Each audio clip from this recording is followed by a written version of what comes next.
Welcome to the Check Your Art podcast, a place where we discuss the intersection of faith and creativity. Join us each week as we explore new ways to use our gifts to glorify God and inspire others.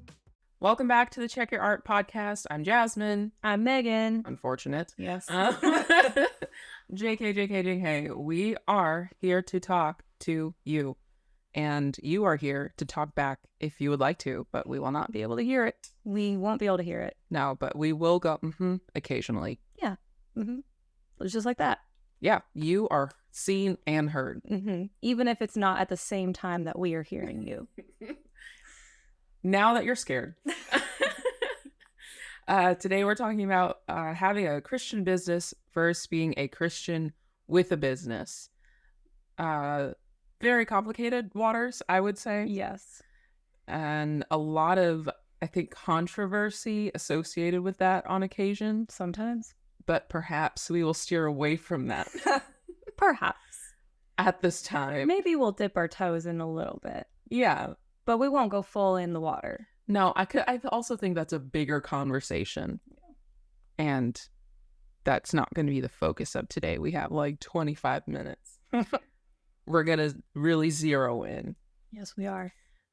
So before we start that discussion, Megan, how are you? How are your projects?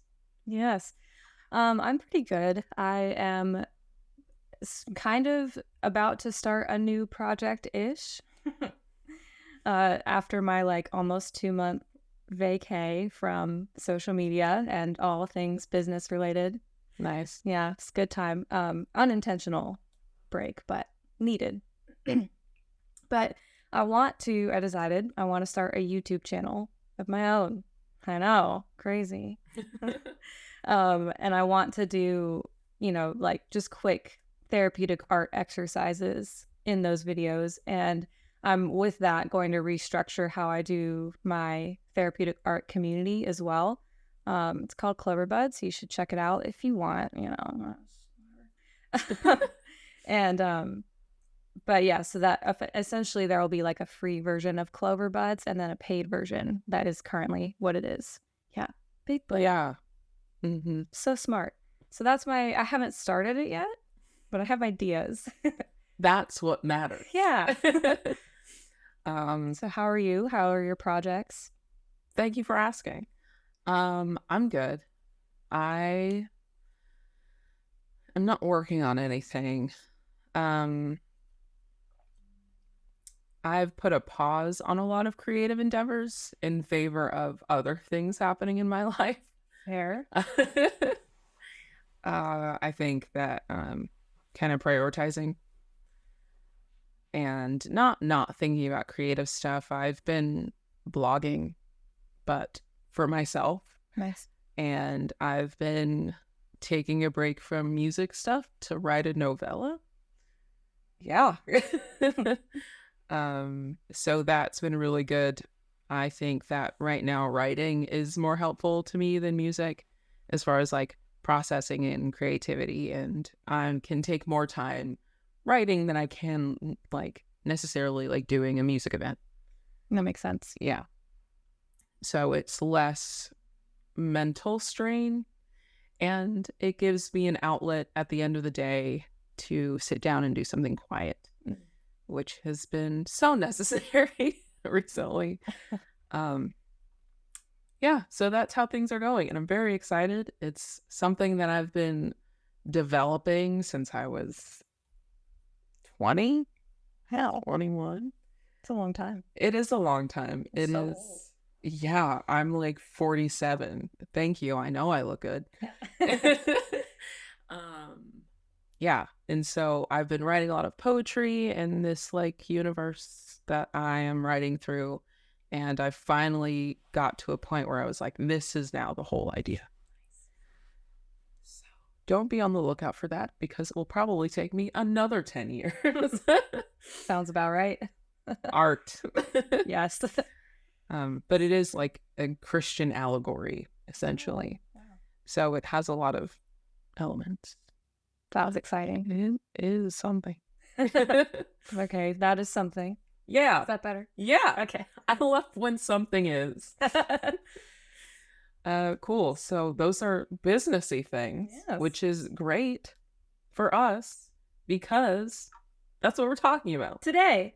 Right now, we're going to start. Yes. Yeah. So, yeah, I think the main difference between, having a Christian business and being a Christian with a business, we can just state that and then kind of go into it a bit, is, if you if you have a business that is centered around Christianity or is targeted, like your audience, your niche audience is Christians in some kind of space. So, like for you, for example, you have a worship collective that is very much geared towards Christians. And I would even say it's a Christian business. Shocking.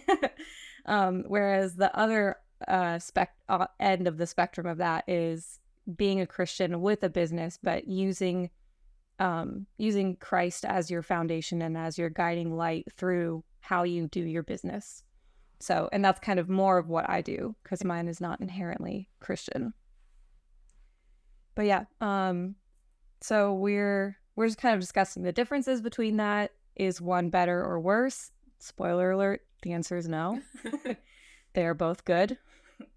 And we have a few kind of scriptures we wanted to read to jump off with our discussion. So do you want to read the first one? Yeah, so the first one we have written down is out of 1 Corinthians 10:31. It says, "So whether you eat or drink or whatever you do, do it all for the glory of God." And that is followed up by 2 from Colossians, 1 from 3:17, and then skipping down to 23. "And whatever you do, in word or deed, do everything in the name of the Lord Jesus, giving thanks to God the Father through him. Whatever you do, work heartily as for the Lord and not for men, knowing that from the Lord you will receive the inheritance as your reward. You are serving the Lord Christ." Yeah. So both of those, honestly, I think work for whatever type of business you have if you're a Christian, because it's not like one is more applicable than the other based on what business you're running. You know what I mean? So I think it's a good mindset to have in life in general, but also especially when you're running a business or working for someone even. And I think like it's just a good, like even the it's just they're all the same. Like whatever you do it for the Lord. Whatever you do in word or deed, do everything in his name. Like whatever you do it for the glory of God. It's pretty clear. And I just like the repetition and the reminder of it because it is very important. Yeah, I think we can tend to be a little self-involved when it comes to something that we're doing. Yes. Creatively, because it is so personal. And I feel like we've talked about this before a little. But when we're considering setting out to do something, we are not going to be able to do it without the Lord. And therefore, it must all be done unto the Lord because that's the source of everything we have. And so it would be selfish to be like, I'm going to start this business and actually I'm going to leave God out of it. In this one area of my life, God does not matter. That would be foolish. Yes, I'm glad you used those words. And then did you want to read 1 Peter? Yeah. So the other one we had was 1 Peter 1 verses 14 through 15. And it says, "As obedient children, do not be conformed to the passions of your former ignorance, but as he who called you is holy, you also be holy in your conduct." And yeah, it's another, it's a good example of how you should be carrying yourself and how in your business, in your creative endeavors, whether or not you're full-time with your business, I think it's still a very important thing to hold on to because the habits that you form now when you are not in a full-time business are the habits that you're going to continue in when it's full-time. And it's so important to establish those good habits now as early as possible. Yeah, I think I've seen a lot of examples of where the pressure of doing business has turned some Christians to um, unrighteous means, and that's really difficult. But when God is your foundation and your motivation, regardless of whether or not you're doing something directly related to Him or you are just using His strength and guidance to pursue something outside of what might be considered traditionally Christian, you need to have that foundation. And so we have a couple of questions, and I think we're in a very unique position that you are a Christian with a business and I am someone with a Christian business. To ask, how do you incorporate Christ into the way you run your business? Yeah. So for me, as someone who is just a Christian with a business, it's kind of interesting because I don't talk about Jesus that much. Mm-hmm. And so incorporating him into my business looks different than what most other people's would, I think, because usually for me, it looks like maybe posting something that is self-care / biblical related. Maybe it's just like a small graphic that someone posted on Instagram and I share it to my story and I'm like, oh, this is what I love about this. Or maybe it's having conversations with people in the DMs being like, oh, I love that you said this. Like, can you tell me more about that and what you believe or something? And it's never an invasive conversation. I don't think it's always like, for example, someone was wearing a sweatshirt and it was like, it has something to the effect of like, he will do it or he will always do it or something.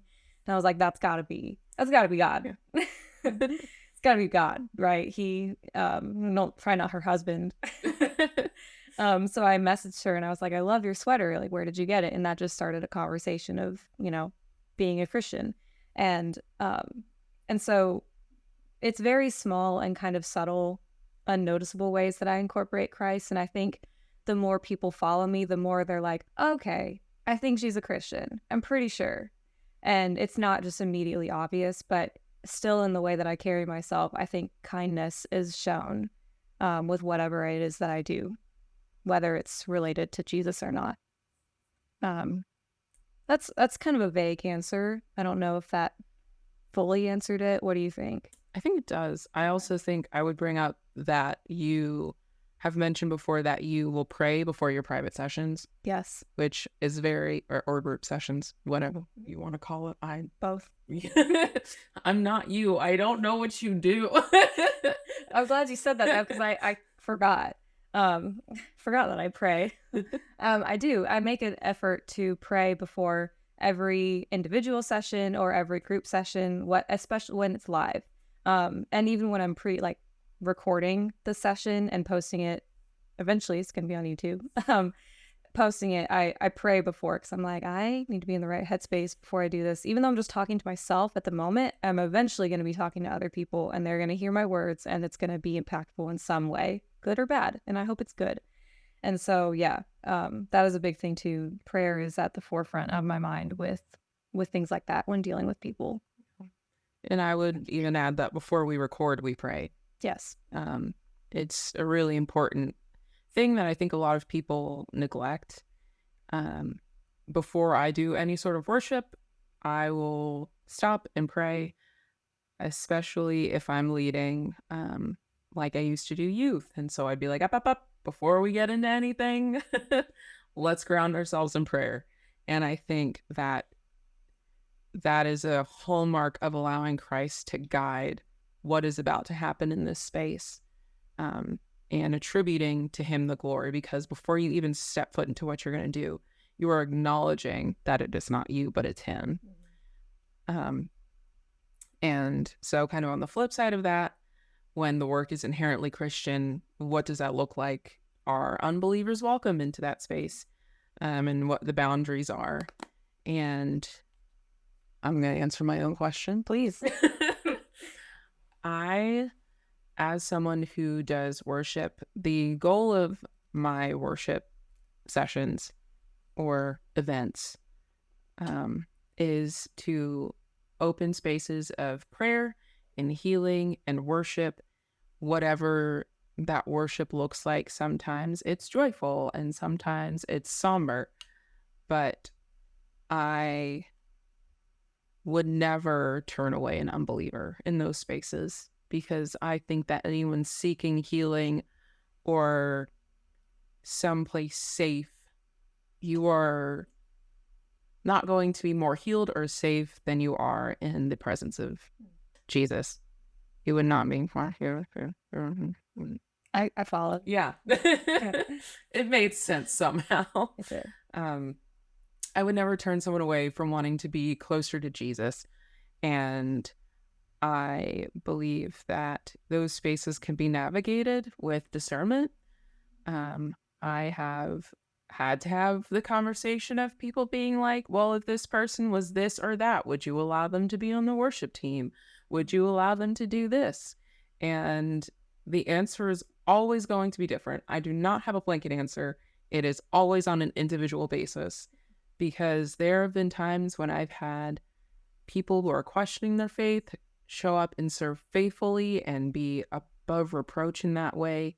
And I have had Christians who have been doing it forever come in with this sin that they need to work through before they purport to lead people in worship. Yeah. And I believe that it is always going to be a yes to bringing unbelievers into spaces of worship, as kind of my general answer. And I think that even before I was saved, I was very interested in biblical themes even. And I think that's part of what led me to worship, was music with biblical themes. And I found out that a lot of the music I was listening to before I was saved was actually just Christian music, which was so funny, but it made sense. I was like, oh.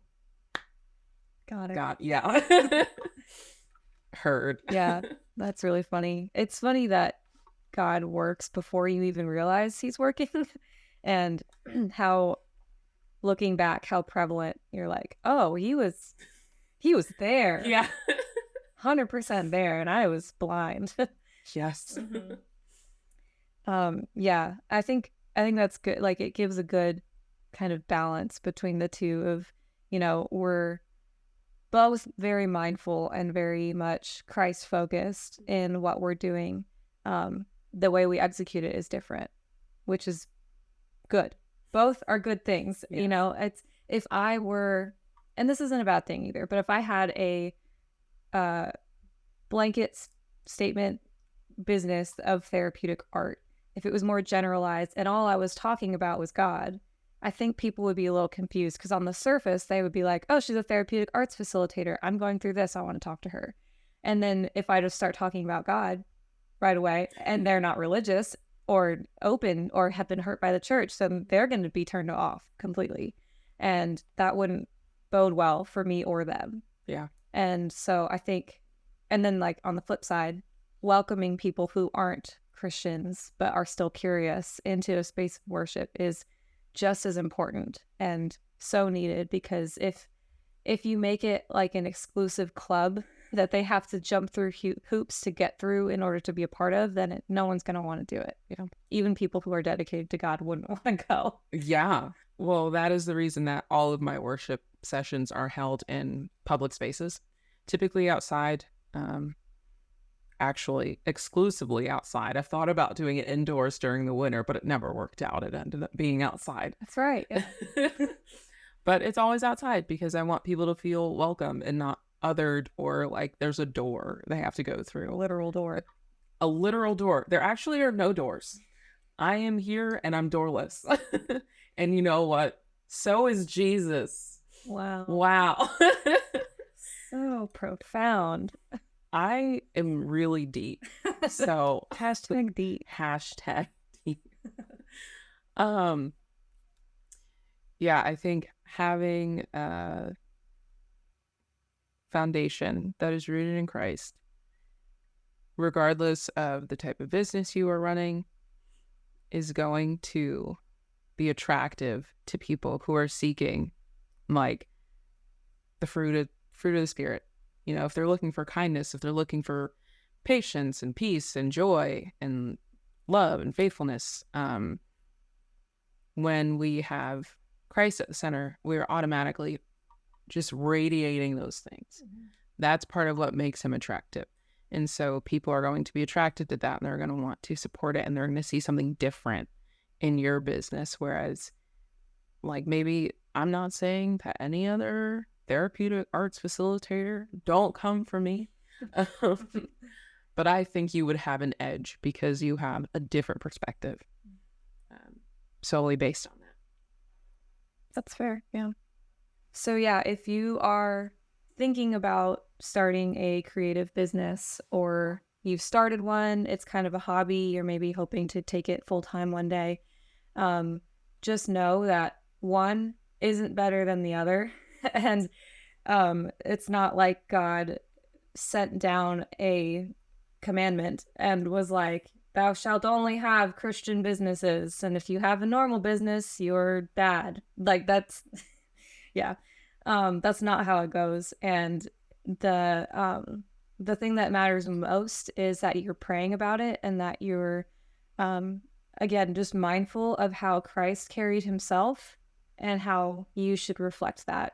And so I even kind of went through this inner struggle, tension of, do I want to post things that are all about God, or do I want to just kind of post what I want to post, and do what I want to do, but within the kind of loving guidelines that God gives? And because I had started off by doing like digital art and hand lettering and stuff, and so I would just hand letter a bunch of Bible verses, and I was like, this is fun, but I'm a little bored. And there's nothing wrong with that also. And there are a lot of businesses that do hand lettering that are all biblical, and it's beautiful, and they love it, and I'm all for it. So again, we would just encourage you to just pray about it, and to kind of follow where you think God is leading you. And if you need more guidance, we're obviously happy to help, and happy to point you in the right direction of any sort. And definitely talk to your friends, your family as well, maybe people in church. If you're pretty serious about this, they'll definitely help you too. Community is key. Love it. Yeah. All that said, we would love to hear from you. Do you have a Christian business? Are you a Christian with a business? What are your thoughts, feelings, concerns? We have an email. We have a comment section. We have an Instagram. You're free to reach out to us. Any of those venues, we would love to hear what you have to say. And we're really excited to see what businesses you have, what you're thinking about doing. And follow Megan on Clover Corner Co. on Instagram, and she has a website, and soon she'll have a YouTube. And follow me personally on Instagram. Yes. And I will let you know about worship things if you're in the area, and if not, you can just look at pictures of my cat. They're very cute. Yes. And we'll see you next time. Yeah. Be safe. Be safe. That was fun. Let's do it again sometime. If you like watching podcasts, we're on YouTube. If you're more of a listener, we're on Apple Podcasts, Spotify, and elsewhere in the ether. Follow us on Instagram and TikTok, where we share shorter clips and fun little bloopers. Okay, bye.